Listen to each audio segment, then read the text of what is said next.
He is a member of the Indian Police Foundation on the advisory board of the Future Institute and is registered with the Council of Architecture. Thank you so much, sir, for accepting our invitation and being amidst us today. I request you to now deliver your special address. Over to you, Mr. Pai. Greetings, everyone, and thank you for that introduction. And also, I'm delighted to be over here. Thank you for the invitation to speak to this audience, especially on a topic that is as critical, as this one is today, which is strategies for an agile work culture. So, given that it's been 2 days of deliberations, and I'm sure that a lot has been discussed already, I thought what might be useful to this audience in the next 20 minutes that I have is to discuss two specific strategies that I'd like to, both to throw out there as potential ways for organizations to think about what they're doing today, and also to receive your feedback at the end of it as to what we can do to be thinking about these things further. So to begin with, on the first strategy, the pandemic has interrupted our normal way of doing business, and normal is not static; it's changing. Defined as one standard deviation from the mean. Over time, we see that it's not a static thing; it's a constantly evolving thing. But at any given point of time, when you look at what is normal, and then you have a sudden interruption like the pandemic, it does make us question what our base assumptions are, and how much of what we are doing on a daily basis was actually required, and how much was not required for where we want to be. So I think my first contention would be that for strategies for an agile work culture, the single biggest step that we can all take is to get rid of what is vestigial. As you all know, that when we are traveling lighter, we are far more agile. Over time, we build up a lot of baggage as organizations. When we look at the role that I've recently played, when we look at the Indian government, the government of India, we look at the Central Policy Agency, we can see that a lot of what we are doing right now over the past several years has been reform. And what is reform? Reform is basically trying to go back and change things to make them simpler, at least the reforms that we're trying to undertake right now. So while that applies, of course, to rules that might have accumulated over a couple of hundred years, when you look at things that even preceded India's independence, you look at the Indian Penal Code, you look at lots of these rules, what we tend to find is that in everything that we do, in the organizations that we belong to, corporations where they are 125 years old, or corporations that are part of the internet generation and only 20 years old, we build up a lot of this baggage. Some will call it cholesterol, some will call it other things, but we build up a lot of this within our processes, and a lot of it need not necessarily continue. So in the Darwinian analogy that I think that all of us have drawn from, and at least the past couple of speakers have referred to, it's not the strongest, not the smartest, not the fastest that survive, but it's the ones that are most adaptable to change. And looking at agility in the workplace as one sort of very critical area where being more agile, being lighter, being able to pivot faster is looked at as one of those areas in the Darwin analogy that will allow us to survive and thrive going forward. I would say that a very, very critical part of that is revisiting our current processes within any organizations periodically, and cleaning up what needs to be cleaned up, revisiting. The pandemic has made us question many sort of very critical assumptions that most organizations have. Some of the most basic ones would be the 9 to 5 hours that a lot of us have, in the physical environment. We have questioned many others in terms of workplace flexibility, in terms of how many hours you spend working continuously, how you can club that time together. We have also revisited roles that people had. Historically, things have tended to get very siloed for various reasons, but we have revisited those. But all of the processes that have developed over very, very long periods of time, I think we can revisit, because we have seen in the past year and a half that when we have changed a number of those base assumptions, there may or may not have actually been such a huge impact on as much impact on what we thought in our work stream as a lot of us tended to believe was necessary, the kind of structure and controls that were always there. So that I think would be sort of the first strategy. The first strategy would be less is more, looking at what should survive and what should go in terms of processes, in terms of rules, in terms of impediments. And this is something that we have been applying ourselves in the organizations that I'm a part of. And we have seen that this has been hugely productive in terms of making us more agile. The lighter you travel with the less baggage, the faster and more nimble we are in adjusting.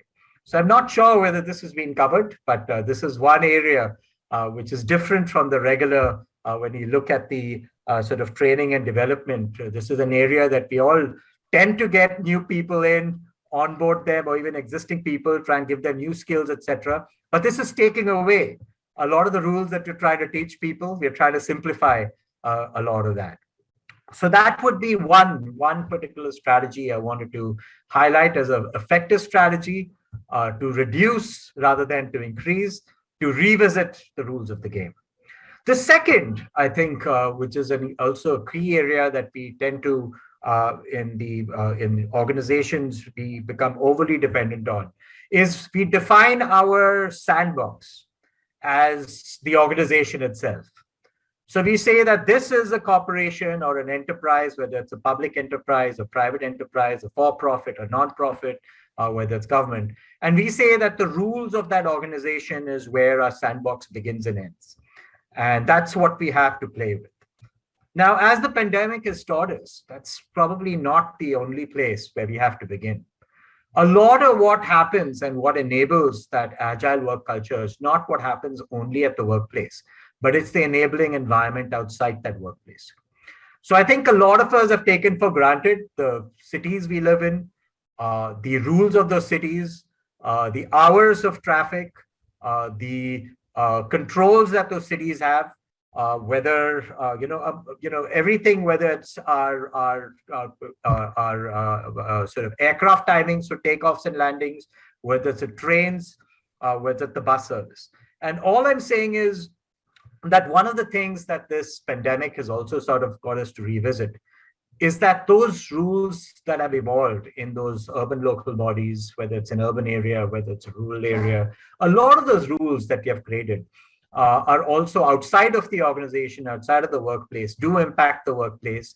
And we need to revisit a lot of those that might have evolved over a couple of 100 years. Some of those rules might have evolved in the Industrial Revolution, and the world has changed, but not all those rules have changed.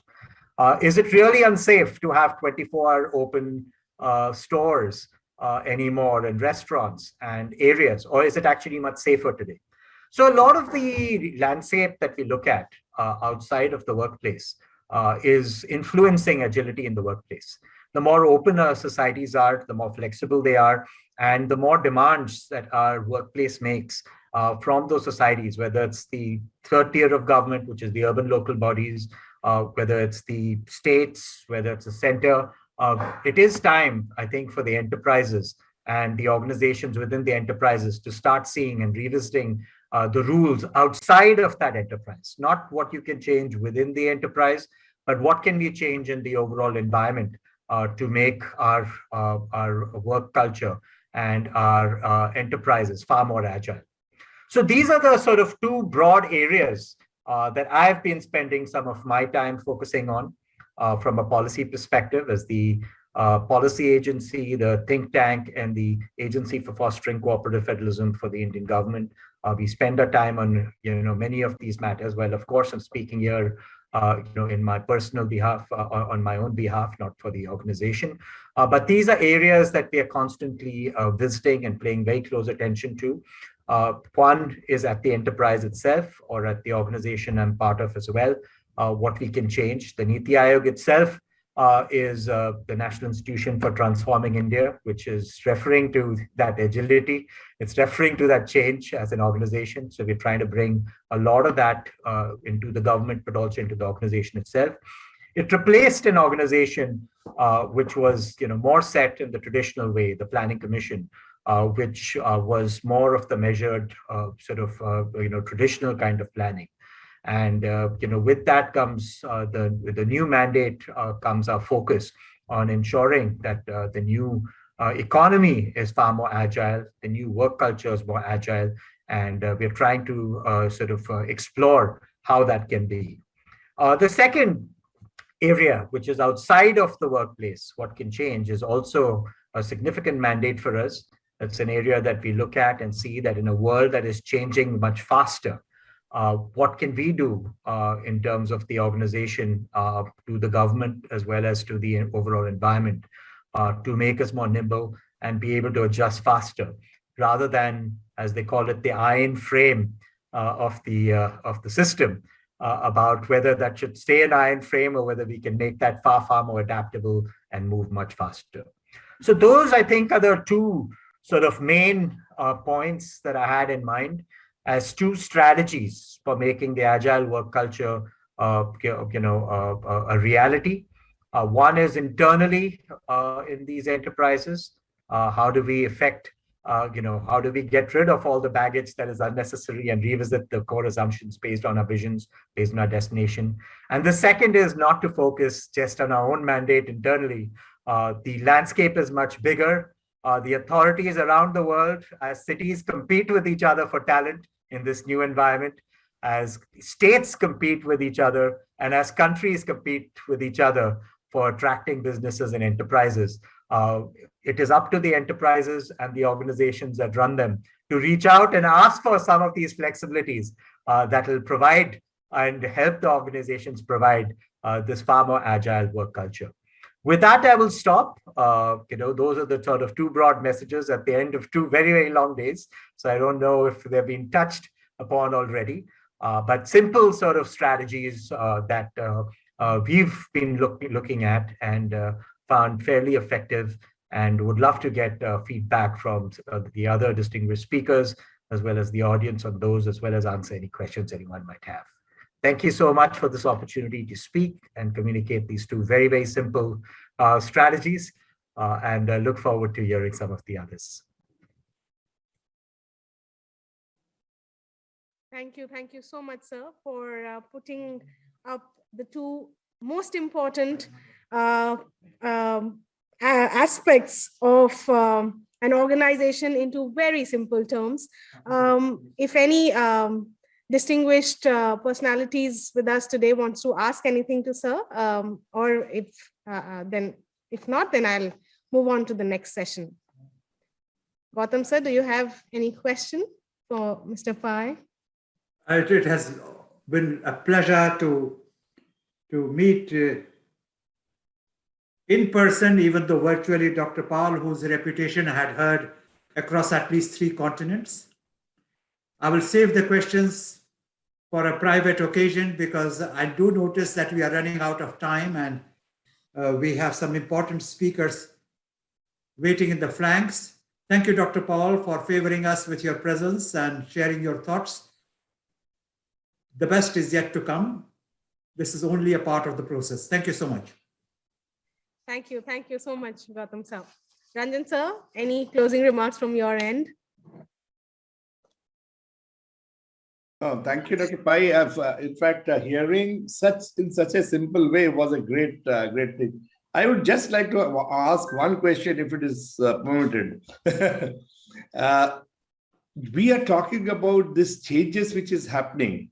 How do you see these changes affecting day-to-day life of, different strata of people? How do you see that? So just to clarify, the changes that you're referring to, if I could get a little color on which specific changes that you're referring to, I can... Now these days, whenever we are talking of changes, it's related to pandemic. It's all related to pandemic. So how do you see that how is it affecting? I mean, you are in NITI Aayog, so you must be knowing, you must be really seeing this from very close quarters. So absolutely. So the pandemic has very clearly impacted the overall population in very, very different ways. So from a very, very broad psychological perspective, the damage, of course, or the impact, I shouldn't say the damage, the impact has been very material. So it's impacted all of us. Very difficult for us to deny that, because we've gone through very significant lifestyle changes in the terms of how we perceive our own space. We've been spending much more time at home. A lot of those boundaries have been redrawn, whether they are at home or whether they are, within the communities that we belong to. At the workplace as well, the nature of work has changed very significantly. We also, when we look at it in terms of government and governance, we've gone through some very massive sort of exercises in looking at society and the various economic strata in society. And what we found is, of course, while the entire world supply chain has gone through a massive sort of change in the manner in which we do business, in the manner in which we think about risk, in the manner in which we think about business as usual. So all of those have gone through profound changes. But our role at NITI Aayog, while it is to try and help the Indian economy adapt, at least in the division that I'm part of, the vertical, it's also been to sort of ameliorate the impact it has had on the bottom base of society. And over there, the impact of the pandemic has been, quite severe in a country like India, where a lot of employment, has been impacted as things have been, shut down. Fortunately, agriculture, which is still a very, very large employer in India, has not been impacted so much by the pandemic. In fact, our agricultural production has been rising right through the pandemic. But when we look at the migrant workers, they've been impacted, the ones who had to leave high density areas to go back to their villages, etc. And the government has stepped in to try and alleviate that through providing, rations and food and some financial support. We've done, I think, as much as we could possibly do. Currently, we are still only at about 18% of the world average per capita GDP. But the country has come out of this pandemic much stronger and with less damage than a lot of people feared as recently as about a year ago, or even during the second wave, about I would say 5 to 6 months ago. So the people have come back. The economy is rebounding. And while the impact has been fairly profound across the economic spectrum, the corporations, larger corporations, have tended to be more resilient because of their much broader geographic diversification, and smaller enterprises, or what you'd call the micro, small, and medium enterprises, have been impacted greater.